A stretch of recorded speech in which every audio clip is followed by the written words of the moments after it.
Easy process. Spirometer जो है volume of air involve in breathing, इसको मेजर करता है।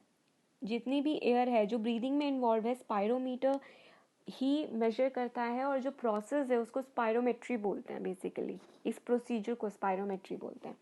तो इसका क्लिनिकल असेसमेंट होता है। क्लिनिकल असेसमेंट में बहुत इंपॉर्टेंट है, क्योंकि कितना कोई भी पर्सन कितनी जो एयर है वो अंदर ले पा रहा है, कितना लंग्स उसको उसकी एयर को एकोमोडेट कर पा रहे हैं, कितनी उसकी कैपेसिटी है लंग की सब कुछ करने की।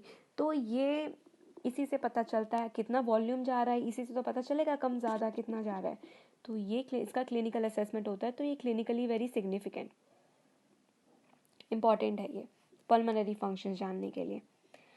Okay, now air movements need pressure gradient between lungs. ये आपको पता चल गया कि अगर एयर का मूवमेंट कराना है तो प्रेशर ग्रेडियंट होना चाहिए लंग्स के बीच में और एटमॉस्फेयर के बीच में, तभी एयर का एक्सचेंज होता है, अदरवाइज नहीं होता। और ये ग्रेडियंट किससे अचीव होता है? डायफ्राम से। और स्पेशलाइज सेट ऑफ मसल्स कौन सी? इंटरकोस्टल्स के बारे में बात की है। एक्सटर्नल और इंटरनल दोनों का नाम यहाँ पे लिया गया है। जो इंटरकोस्टल्स का मतलब क्या होता है? कोस्टल्स का मतलब ही रिब्स के रिलेटेड टू रिब्स होता है। तो इंटरकोस्टल्स मीन कि बिटवीन रिब्स जितने भी आपकी मसल्स हैं उसका नाम दे रखा है ये से। तो यही ये दोनों डायफ्राम और ये दोनों इंपॉर्टेंट है ग्रेडियंट बनाने के लिए। और जब अगर आपको इंस्पिरेशन और एक्सपिरेशन की जो स्ट्रेंथ है वो इंक्रीज़ करनी हो, बहुत बढ़ानी हो, तो आपको एडिशनल मसल रिक्वायर्ड होंगी एब्डोमेन में, उसका यूज़ होता है। जब आप फोर्सफुली इनहेल करते हो या फोर्सफुली एक्सहेल करते हो तो यहाँ पे आपका जो मसल्स है एब्डोमेन में वो रिक्वायर्ड रहती है। ठीक है, अब आते हैं रेस्पिरेटरी वॉल्यूम ऑफ कैपेसिटीज़ में। ये पल्मोनरी फंक्शन टेस्ट के लिए आपको याद रखने के लिए बहुत इंपॉर्टेंट है, स्पायरोमेट्री के लिए स्पेशली। तो ये टाइडल वॉल्यूम होता है टीवी, 4 ही दे रखी हैं। रेस्पिरेटरी वॉल्यूम सिर्फ 4 दे रखे हैं। टीवी है, आईआरवी है, ईआरवी है, आरवी है। टीवी कितना ml है? 500 ml। ठीक है, और ये चलो इसको बाद में करते हैं, पहले वॉल्यूम्स के बारे में डिस्कस कर लेते हैं। टाइडल वॉल्यूम टीवी क्या होता है? जो नॉर्मली आप इनहेल करते हो और एक्सहेल करते हो, जैसे बैठे बैठे आपने सांस अंदर ली और सांस बाहर छोड़ी, तो ये जितना ही वॉल्यूम, एक वॉल्यूम है, अंदर जितना लिया या बाहर जितना छोड़ा, नॉर्मली आप जो बैठे बैठे करते हो तो वो होता है आपका टाइडल वॉल्यूम। ठीक है, IRV inspiratory reserve volume. Inspiratory reserve volume में एडिशनल वॉल्यूम है ये आपको याद रखना है। ये वर्ड हाईलाइट कर रखा है कि एडिशनल, कि फोर्सिबल इंस्पिरेशन, कि ज़बरदस्ती आप कितनी सांस अंदर खींच सकते हो, वो है ये, वो है। ठीक है, तो आईआरवी है एडिशनल वॉल्यूम। तो यहाँ पे फोर्सिबल एडिशनल वॉल्यूम है तो ऑब्वियसली फोर्सिबल होगा ना, फोर्सिबली तो करेगा इंसान। और यही चीज़ ईआरवी में भी है। यहाँ पे भी सेम चीज़ हो रही है, लेकिन आप कितना ज़्यादा फोर्सफुली एक्सपायर कर सकते हो, एक्सहेल कर सकते हो कितनी एयर, उसका मेजर है ईआरवी। और आरवी क्या होती है कि आप कितना भी फोर्सफुल एक्सपिरेशन करो, आपका जो वॉल्यूम है लंग्स एयर का जो लंग्स में रहता है उसको बोलते हैं रेसिडुअल वॉल्यूम। ठीक है, अब इसकी जो वैल्यूज़ है वो याद रखनी इंपॉर्टेंट है। तो ईआरवी और आरवी का तो बहुत इजीली आपको याद हो जाएगा। देखो 1 है, यहाँ पे 1 है, ये 1.1 है, 1.1 से 1.2, तो ये तो याद हो जाएगा। और उसके बाद 2.5 से 3, और ये 500 ml है। और ये पर मिनट का भी आपको याद रखना है, इन केस इन चीज़ों का भी पर मिनट अगर आ जाए, क्योंकि ये पर मिनट नहीं है, ये एक बार की वैल्यू है। एक सांस में कितना इंसान करता है, ह्यूमन बीइंग कितना करता है, तो वो इसका एक बार का दे रखा है, ये पर मिनट की नहीं है। तो पर मिनट में आपको मल्टीप्लाई करके आप निकाल लेना। ठीक है, तो ये तो आपको वैल्यूज़ ही याद करनी है। अब कैपेसिटीज़ पे आते हैं। जैसे रेस्पिरेटरी वॉल्यूम है, कैपेसिटीज़ भी वही है। कैपेसिटीज़ भी क्लिनिकल डायग्नोसिस के काम आता है, और रेस्पिरेटरी वॉल्यूम ऐड करके ही आपको मिलती है। इसमें तो हमने किसी का भी एडिशन नहीं किया था, बट यहाँ पे हम एडिशन करेंगे, जैसा कि ये पूरी टेबल अपने आप में लिखा भी हुआ है हमने। तो इंस्पिरेटरी कैपेसिटी क्या होता है? Total volume which can be inspired after normal expiration. Normally आपने एक्सहेल किया, उसके बाद आप कितनी लंग्स में हवा भर सकते हो, ये आपकी इंस्पिरेटरी कैपेसिटी है। ठीक है, ये टीवी जो नॉर्मली था उसके बाद IRB इसका एडिशन है। और ये एक्सपिरेटरी कैपेसिटी, ये टोटल वॉल्यूम जो आप एक्सपायर कर सकते हो आफ्टर नॉर्मल इंस्पिरेशन, ये आपकी expiratory capacity. FRC functional residual capacity, functional residual capacity है कि कितनी लंग्स में एयर बचती है जब आप नॉर्मली एक्सपायर करते हो। जो रेसिड्यूअल वॉल्यूम था, याद करो, रेसिड्यूअल वॉल्यूम था जब फोर्सिबली आप एक्सेल करते हो तब जाके जो बचता है लंग्स में, वो रेसिड्यूअल वॉल्यूम है। और रेसिड्यूअल वॉल्यूम का मैं एक चीज़ बताना भूल गई थी कि रेसिड्यूअल वॉल्यूम इंपॉर्टेंट क्यों है। हमेशा कुछ ना कुछ, जितना भी आप फोर्सिबली एयर निकालो, कुछ ना कुछ अमाउंट तो आपके लंग्स में बचेगा ही एयर का। क्यों? क्योंकि वरना लंग्स कोलैप्स हो जाएंगे, जो हमें नहीं चाहते, क्योंकि उसको दोबारा फुलाना भी तो फिर फूलेंगे नहीं। तो लंग्स का कोलैप्स नहीं होना चाहिए, इस वजह से रेसिड्यूअल वॉल्यूम हमेशा रहता है एयर का। ठीक है, अब आते हैं फंक्शनल रेसिड्यूअल कैपेसिटी की बात कर रही थी मैं। तो इसमें कितनी वॉल्यूम ऑफ एयर अंदर रहती है लंग्स में नॉर्मल एक्सपीरेशन के बाद, ये फंक्शनल रेसिड्यूअल कैपेसिटी है। और इसका एडिशन RV प्लस ERV से है। वाइटल कैपेसिटी जो मैक्सिमम वॉल्यूम पर्सन ब्रीथ कर सकता है आफ्टर फोर्स्ड एक्सपीरेशन, बिल्कुल फोर्सिबली आपने एक्सहेल किया, उसके बाद मैक्सिमम कितना आप अंदर ले सकते हो हवा को, वो वाइटल कैपेसिटी है। और सिमिलर वे में मैक्सिमम आप कितना हवा निकाल सकते हो आफ्टर फोर्सफुल इंस्पिरेशन, यही चीज़ है वाइटल कैपेसिटी। और इसका एडिशन में ये जो वॉल्यूम्स हैं ये आप दे रखे हैं। टोटल लंग कैपेसिटी, इसमें टोटल लंग कैपेसिटी का VC प्लस RV याद रखना, और ये भी याद रख सकते हो टोटल लंग कैपेसिटी कितना है। फोर्स इंस्पिरेशन के बाद आपके लंग्स में कितनी हवा रहती है, पूरा एक जैसे प्राणायाम करते हैं कई बार, तो आप अपनी अंदर बहुत ज़्यादा सांस लो, इंस्पायर करो, और उसके बाद आपके जो अंदर जो लंग्स में जितनी भी एयर है वो टोटल लंग कैपेसिटी है, वो आपकी लंग की कैपेसिटी है पूरी। ठीक है, गैशियस एक्सचेंज पे आते हैं। गैस का एक्सचेंज कहाँ होता है? प्राइमरी साइड क्या है? एल्वियोलाई। प्रोसेस कैसे होता है? सिंपल डिफ्यूजन से ही होता है। और इसका बेसिस क्या है? डिफ्यूजन रेट को कौन कौन सी चीज़ें अफेक्ट करती हैं? गैशियस एक्सचेंज बेसिकली किन किन फैक्टर से अफेक्टेड रहता है? प्रेशर और कॉन्सेंट्रेशन ग्रेडियंट, प्रेशर का ग्रेडियंट हो, कॉन्सेंट्रेशन का ग्रेडियंट है, ये मेन है, इनसे तो इफेक्ट रहता ही है। बेसिकली 3 चीज़ों से सिर्फ अफेक्टेड रहता है, सॉल्युबिलिटी और मेम्ब्रेन की थिकनेस। मेम्ब्रेन की थिकनेस ज़्यादा होगी तो रेट कम हो जाएगा, और सॉल्युबिलिटी अगर ज़्यादा होगी तो भी जो इसका रेट है वो बढ़ जाएगा। ठीक है, पार्शियल प्रेशर की बात करते हैं। पार्शियल प्रेशर का मतलब क्या होता है? जब गैसेस का जो मिक्सचर होता है, जब तब एक एक जो इंडिविजुअल गैस है वो कितना प्रेशर लगाती है, उसी को बोलते हैं पार्शियल प्रेशर। और ये लिखते कैसे हैं? स्मॉल p और बाकी आगे गैस, PO2 और CO2 जैसे लिखा है, इस तरह से लिखा जाता है। तो सॉल्युबिलिटी CO2 की याद रखना 20 to 25 टाइम्स है ज़्यादा O2 से। O2 की solubility as compared to CO2 is quite less. ठीक है, CO2 का amount diffusing through diffusion membrane, जो अमाउंट है CO2 का जो डिफ्यूजन मेम्ब्रेन से डिफ्यूज हो रहा है, बेसिकली अंदर जा रहा है, per unit difference of partial pressure, per unit difference है पार्शियल प्रेशर का, is much greater than O2, बहुत ज़्यादा होता है। क्यों? क्योंकि सॉल्युबिलिटी ज़्यादा है। ठीक है, और डिफ्यूजन मेम्ब्रेन की एक चीज़ इसमें क्वालिटी बता रखी है यहाँ पे कि ये इसकी थिकनेस कितनी है? Less than 1 mm, less than 1 mm, याद रखना, बहुत इंपॉर्टेंट है। इसमें 3 लेयर्स होती है डिफ्यूजन मेम्ब्रेन में। Thin squamous epithelium of alveoli, alveoli इसमें इन्वॉल्व है तो एल्वियोलाई भी आएगी। उसकी स्क्वैमस एपिथेलियम, थिन तो रहेगी ही, स्क्वैमस एपिथेलियम याद रखना। फिर एल्वियोलर कैपिलरीज, कैपिलरीज भी होंगी क्योंकि एक्सचेंज तो इन्हीं दोनों के बीच में होना है ना। तो कैपिलरीज, जो कैपिलरीज होती हैं उसकी जो एपिथेलियम होते हैं उसको, एपिथेलियम को एंडोथेलियम बोलते हैं। तो ये याद रखना कि एंडोथेलियम है, स्क्वैमस एपिथेलियम है, यहाँ पे एंडोथेलियम है, और इन्हीं दोनों के बीच में क्या है? बेसमेंट मेम्ब्रेन प्रेजेंट होती है। और इन पूरे की थिकनेस कितनी होती है? Less than 1 mm। सो बहुत थिन है, ये आपको चीज़ें याद रखनी है। ठीक है, गैस का कैसे होता है गैस का ट्रांसपोर्ट होने से पहले हम पेज नंबर देख लेते हैं कितने पेजेस हमने कवर कर लिए हैं। 1 2 3 4 5 6 पेजेस हमने कर लिए हैं, 3 पेजेस बचे हैं, तो 3 पेजेस भी फटाफट करते हैं। ओके, मीडियम क्या गैस ट्रांसपोर्ट का मीडियम क्या है? ब्लड है, मीडियम तो ब्लड ही होगा।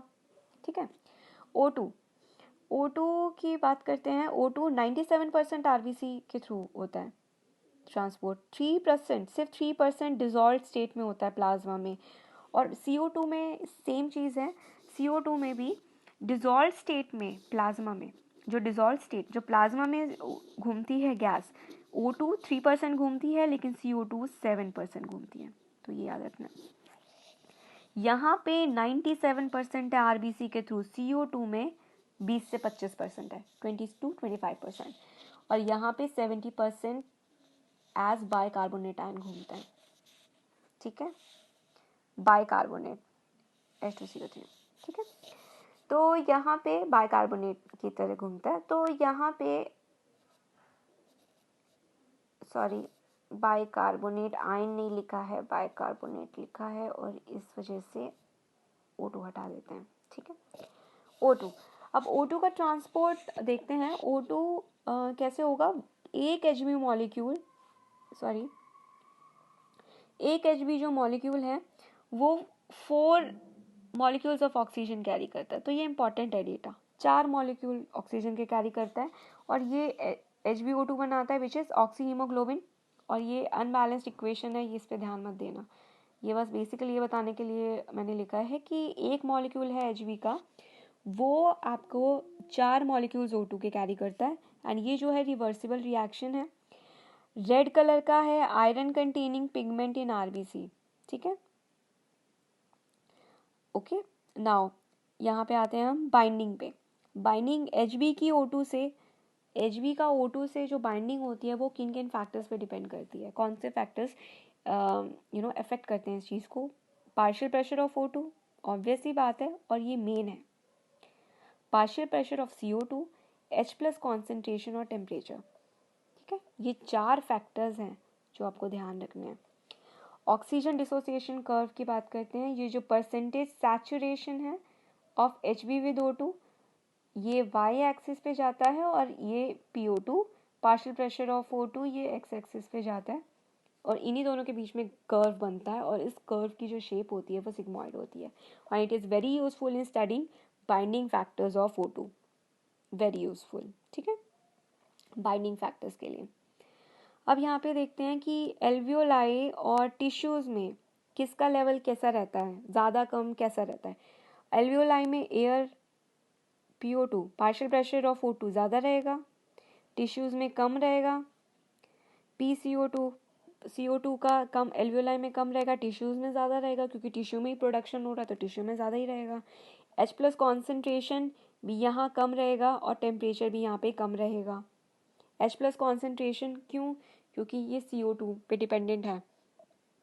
CO2 कम है तो H+ कॉन्सेंट्रेशन भी कम होगा, और टेम्परेचर भी कम होगा। क्यों? क्योंकि टिश्यूज़ में से कम टेम्परेचर ज़्यादा है, क्योंकि यहाँ पे सारी मेटाबॉलिक रिएक्शन हो रही है, क्योंकि कैटाबॉलिज्म यही हो रहा है, एनर्जी यहाँ पे रिलीज हो रही है, तो टेम्परेचर भी तो यहीं पे होगा। तो यहीं पे तो ये जो चीज़ें हैं CO2, H+ और टेम्परेचर, ये सारी इकट्ठे चल रही हैं, और O2 अलग चल रहा है। इस तरह से याद रखना है। ठीक है, तो जो फेवरेबल है ऑक्सी हीमोग्लोबिन के लिए, फेवरेबल ऑक्सी हीमोग्लोबिन फॉर्मेशन, ये वाली कंडीशंस एल्वियोलाई में, और यहाँ पे O2 का डिसोसिएशन हो जाता है टिश्यूज़ में। O2 का HbO2 जब यहाँ पे जब हीमोग्लोबिन O2 लेकर आता है, तो यहीं पे इसी वजह से O2 टूट जाता है, O2 सीधा टिश्यूज़ के अंदर चला जाता है। ठीक है, तो O2 bound to Hb lung surface पे, और डिसोसिएशन कहाँ पे होता है? टिश्यूज़ में। तो नॉर्मली 100 ml ऑक्सीजनेटेड ब्लड जो है वो कितना डिलीवर करते हैं? 5 ml of O2 is delivered. ठीक है, अब CO2 की बात करते हैं। HbCO2 कार्बामीनो हीमोग्लोबिन बोलते हैं, और बाइंडिंग इसकी, इसमें NCERT में लाइन लिखी है कि रिलेटेड टू, बाइंडिंग जो है वो रिलेटेड टू PCO2, लेकिन मेजर फैक्टर अफेक्टिंग बाइंडिंग ये है PO2 हर जगह मेन है इधर। ठीक है। कार्बोनिक एनहाइड्रेस प्रेजेंट होता है, आरबीसी में बहुत ज़्यादा होता है, प्लाज्मा में उतना ही कम होता है। CO2 प्लस H2O, ये यहाँ पे ये एल्वियोलाई में होगा कहानी, PCO2 क्योंकि कम होगा, पार्शियल प्रेशर कम होगा तो ये इजीली ब्लड से रिमूव कर देता है, इसको कर हो जाता है। जबकि यहाँ पे ये ब्लड में बाइकार्बोनेट आयंस रहेंगे, PCO2 इंक्रीज होगा क्योंकि कैटाबोलिज्म हो रहा है और CO2 डिफ्यूज हो जाएगी ब्लड में, ठीक है, और वहीं पे ये बाउंड हो जाएगा, चाहे आरबीसी से बाउंड हो चाहे प्लाज्मा से बाउंड हो। और ये H2CO3 है, CO2 is trapped as bicarbonate at tissue level पे, इस तरह से होता है। तो 100 ml ऑफ डीऑक्सीजनेटेड ब्लड, अब पहले हमने पढ़ा था कि 100 ml ऑफ ऑक्सीजनेटेड ब्लड कितना करता है 5 ml, और यहाँ पे 100 ml ऑफ डीऑक्सीजनेटेड ब्लड कितना करता है 4 ml। CO2 सिर्फ 4 ml है, ठीक है। अब आते हैं रेगुलेशन पे।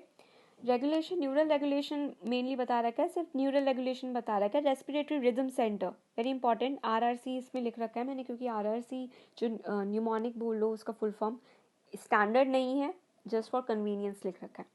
रेस्पिरेटरी रिदम सेंटर ये स्पेशलाइज सेंटर है, कहाँ पे, मेड्यूला में है, और primarily responsible for regulation. Primary responsible कौन है प्राइमरीली, ये है respiratory rhythm centre. Fine. Pneumotaxic centre भी प्रेजेंट होता है, ये होता है पोन्स में। रेस्पिरेटरी रिदम सेंटर मेड्यूला में था, ये न्यूमोटैक्सिक सेंटर पोन्स में है, और ये मॉडरेट करता है आरआरसी के फंक्शन को, मीन्स ये इसके फंक्शंस कंट्रोल करता है, ठीक है। अब कभी भी होता है यहाँ से न्यूरल सिग्नल्स मिलते हैं तो ये इंस्पिरेशन का जो ड्यूरेशन है वो कम कर देता है और रेस्पिरेटरी रेट को ऑल्टर कर देता है।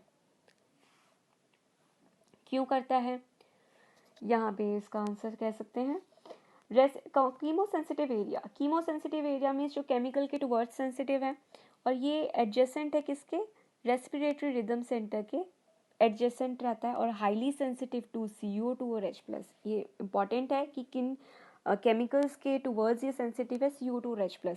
इसकी कॉन्सेंट्रेशन बढ़ गई तो ये सेंटर एक्टिवेट हो जाता है। उसके बाद जो सिग्नल है आरआरसी के पास जाता है, मीन्स रेस्पिरेटरी रिदम सेंटर के पास जाता है, और नेसेसरी एडजस्टमेंट्स होते हैं रेस्पिरेटरी प्रोसेस में, तो ये एलिमिनेट हो जाते हैं CO2, क्योंकि ज़्यादा हो रहे हैं ना, ज़्यादा बढ़ रहे हैं तभी तो ये कैच कर पा रहे हैं कीमोसेंसिटिव एरिया। अब ये ज़्यादा हो रहे हैं तो इसका मतलब इनको निकालना भी बहुत इंपॉर्टेंट है। CO2 ज़्यादा हो रहा है, H+ ज़्यादा हो रहा है, तो इनको निकालना इंपॉर्टेंट है, तो उसके रेस्पिरेटरी जो रेट है वो चेंज हो जाता है ताकि ये अच्छे से एलिमिनेट हो जाए, ठीक है। तो अब आयोटिक आर्च और जो कैरोटिड आर्टरी है, ये दोनों इनके नाम याद रखने हैं। क्यों, क्योंकि यही रिसेप्टर इसमें यहाँ पे रिसेप्टर्स होते हैं जो चेंज इन CO2 और H+ कॉन्सेंट्रेशन को डिटेक्ट करते हैं। यहाँ पे ये कीमोसेंसिटिव एरिया एक अलग से बता रखा था, लेकिन यहाँ पे भी कीमोसेंसिटिव एरिया है, ठीक है, इन दोनों में भी, कैरोटिड आर्टरी और आयोटिक आर्ट में, ठीक है। अब ये यहाँ पे ये नेसेसरी सिग्नल्स है, ये भी रेस्पिरेटरी रिदम सेंटर को ही देते हैं। तो मतलब जो मेन है वो रेस्पिरेटरी रिदम सेंटर है, सब उसको ही जाके बताते हैं, ठीक है, मॉनिटर है वो रेस्पिरेटरी रिदम सेंटर। यहाँ पे हमने CO2 का रोल देखा जो रेगुलेशन में रेस्पिरेटरी रेट के, लेकिन O2 का जो रोल है ये बहुत इंपॉर्टेंट है, क्वाइट इनसिग्निफिकेंट। इसका O2 का कोई रोल नहीं होता, रेगुलेशन में कोई रोल नहीं है O2 का, ध्यान रखना। नेक्स्ट आता है डिसऑर्डर्स में। डिसऑर्डर्स में एज़मा की बात कर रखी है। एज़मा की बात में हमने क्या बता रखा है कि डिफ़िकल्टी इन ब्रीदिंग होती है, सबको पता है, वीजिंग होती है, और इन्फ्लेमेशन किन दोनों चीज़ों का होता है, ब्रोंकाई और ब्रोंक्यूल्स का इन्फ्लेमेशन होता है, दो चीज़ों का इन्फ्लेमेशन होता है, ब्रोंकाई और ब्रोंक्यूल्स। आ सकता है क्वेश्चन ऐसे कि in asthma which of the following is inflame करके कौन सी चीज़ इन्फ्लेम हो रखी है। आ सकता है ब्रोंकाई ओनली, या ब्रोंकाई प्लस ब्रोंक्यूल्स, या ब्रोंक्यूल्स ओनली, या एल्वियोलाई। तो अकॉर्डिंगली आपको आंसर देना है। इसका आंसर क्या हो जाएगा, ब्रोंकाई प्लस ब्रोंक्यूल्स, तो ये इसका आंसर है। एम्फाइसीमा क्रॉनिक है, वॉल डैमेज होती है, एल्वियोलर वॉल यहाँ पे डैमेज होती है, तो रेस्पिरेटरी सरफेस है वो डिक्रीज हो जाएगा, विच इज़ क्वाइट ऑब्वियस, क्योंकि रेस्पिरेशन तो यही हो रहा था, रेस्पिरेटरी पार्ट अगर याद रखो, एक्सचेंज पार्ट हमने किसको बोला था, एल्वियोलाई को। अब इसकी वॉल ही डैमेज हो गई तो डिफ्यूजन नहीं होगा ढंग से, तो कोई प्रोसेस नहीं हो पाएगा अच्छे से। इसका मेजर कॉज क्या है, स्मोकिंग, सिगरेट स्मोकिंग, ठीक है। ऑक्यूपेशनल रेस्पिरेटरी डिसऑर्डर्स हैं, जो कोई भी पर्सन जो ऑक्यूपेशन करता है, उसके जो एटमॉस्फेयर, जो उसका एनवायरनमेंट है ऑक्यूपेशनल स्पेस का, उसकी वजह से अगर कोई भी रेस्पिरेटरी डिजीज़ होती है तो उसको ऑक्यूपेशनल रेस्पिरेटरी डिसऑर्डर्स में काउंट करते हैं। और यहाँ पे इंडस्ट्रीज़ में जो भी ग्राइंडिंग और स्टोन ब्रेकिंग इंडस्ट्रीज़ बेसिकली, क्योंकि वो उससे बहुत ही माइन्यूट पार्टिकल्स में मतलब बहुत ही माइन्यूट पार्टिकल्स निकलते हैं, ठीक है। कभी आपने स्टोन को कट करते हुए देखा होगा तो बहुत ही पार्टिकल्स निकलते हैं और उसकी स्मेल बहुत ऑब्नॉक्शियस होती है। तो वो जाके डस्ट, तो यही बात यहाँ पे बता रखी है कि डस्ट प्रोड्यूस होती है, जो डिफेंस मैकेनिज्म है बॉडी का वो कोप अप नहीं कर पाता, और बहुत ही ज़्यादा एक्सपोजर होता है, लॉन्ग एक्सपोजर की वजह से इन्फ्लेमेशन होती है। और कोई भी फॉरेन बॉडी आती है, अब ये हमेशा ध्यान रखना, कोई भी फॉरेन बॉडी आती है और या कोई भी इन्फेक्शन होता है तो इन्फ्लेमेशन होता ही है। इन्फ्लेमेशन होगा तो इसके मतलब, क्यों इन्फ्लेमेशन मतलब कि वो उसकी हीलिंग स्टार्ट हो जाती है। जब हीलिंग स्टार्ट होती है तो फाइब्रोसिस हो जाता है। डस्ट की वजह से इन्फ्लेमेशन हुई, और जब उस पर्टिकुलर लंग के पार्ट की जब हीलिंग होती है तो जो वहाँ पे जो टिश्यूज़ होती हैं, टिश्यूज़ का नेचर चेंज हो जाता है, क्योंकि लंग्स में तो यू नीड इलास्टिक टिश्यू जो बिल्कुल एक्सपैंड कर दे, बट यहाँ पे फाइब्रोसिस हो जाती है। फाइब्रस टिश्यू का डिपोजिशन होता है जो एक्सपैंड नहीं करती, ठीक है। तो इस वजह से जब अच्छे से एक्सपेंशन नहीं होगा, जो बिल्कुल ब्रीदिंग है वो प्रोसेस अच्छे से नहीं होगी, तो इम्पेयर्ड हो जाती है वो ब्रीदिंग। तो इसलिए सीरियस लंग डैमेज होता है इसकी वजह से। और इसको प्रिवेंट करने के लिए क्या करना चाहिए, वियर प्रोटेक्टिव मास्क, यही करना चाहिए। इसकी समरी भी यूजुअली हमें समरी भी पढ़नी चाहिए, क्योंकि कई पॉइंट्स टेक्स्ट में नहीं दे रखे होते बट समरी में दे रखे होते हैं। बट इस केस में, इस चैप्टर में समरी में ऐसा कोई पॉइंट नहीं है जो टेक्स्ट में नहीं दे रखा है, इसलिए यहाँ पे मैंने आगे इंक्लूड नहीं कर रखा है। तो इसके बाद आप इसको पढ़ के आप या तो अपने हैंड रिटन नोट्स बनाओ, या तो जो नोट्स हैं आप परचेज़ कर सकते हो, हार्डली 12 रुपीज़ के नोट्स हैं। और तो फिर और उसके बाद आप एनसीईआरटी पढ़ो, एनसीईआरटी पढ़ना है, और एनसीईआरटी बहुत अच्छे से पढ़ना है। तो आपको रियलाइज़ होगा कि इसके बाद आप जब की पॉइंट्स आप पढ़ चुके होगे तो आपको रियलाइज़ होगा कि आपने तो पूरा ही चैप्टर कर दिया। एंड कॉन्ग्रेचुलेशंस, आपने पूरे के पूरे 9 पेजेस आपने कवर कर लिए हैं, which is done for today.